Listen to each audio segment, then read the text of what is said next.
அனைவருக்கும் பழவந்தாங்கல் தமிழ் இலக்கிய பேரவையின் சார்பாக என்னுடைய மனமார்ந்த நன்றியினை தெரிவித்துக் கொள்கிறேன்.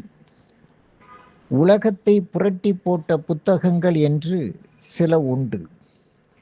அவற்றுள் ஒன்றுதான் மாக்கியவெல்லி எழுதிய தி பிரின்ஸ் என்ற புத்தகம்.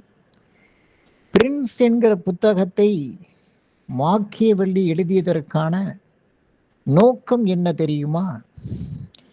ஃப்ளாரன்ஸ் என்றும் வெனிஸ் என்றும் மிலான் என்றும் திருச்சபை என்றும் பிளவுபட்டு கிடந்த இத்தாலியை ஒன்றுபட்ட நாடாக மாற்றுவதற்கு ஒரு வலிமைமிக்க தலைமை வேண்டும் என்றும், ஒரு வலிமைமிக்க தலைமையின் மூலமாகத்தான் இத்தாலியின் ஐக்கியத்தை உருவாக்க முடியும் என்றும் நினைத்த மாக்கியவெல்லி இந்த பிரின்ஸ் புத்தகத்தை படித்தார்.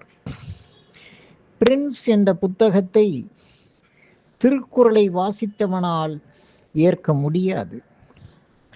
நாம் எந்த வகையிலும் சான்றோர் பழிக்கும் செயல்களை செய்யக்கூடாது என்று அறம் சார்ந்து சிந்திப்பவர்கள். ஆனால் இந்த புத்தகத்தில் சூழ்ச்சிக்கு இடம் உண்டு, வஞ்சகத்திற்கு இடம் உண்டு, கெடுப்பதற்கும் இடம் உண்டு. உங்கள் அனைவருக்கும் பழவந்தாங்கல் தமிழ் இலக்கிய பேரவையின் சார்பாக நன்றி கலந்த வணக்கத்தினை தெரிவித்துக் கொண்டு, இன்றைய தகவலில் முதன்மையான தகவலாக இதனை அறிவிக்கிறோம்.